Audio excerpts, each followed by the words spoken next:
Welcome back to another technical deep dive here in the debug zone. Today we're tackling a big question and breaking it down with insights from other users.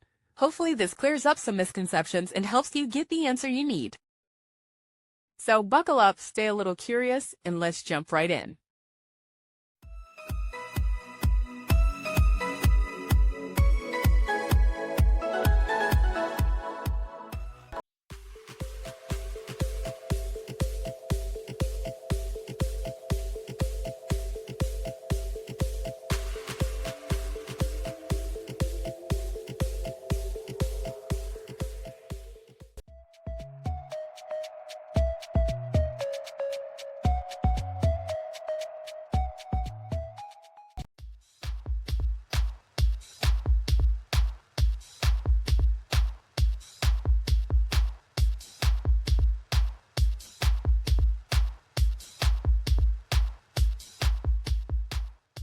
And that's a wrap.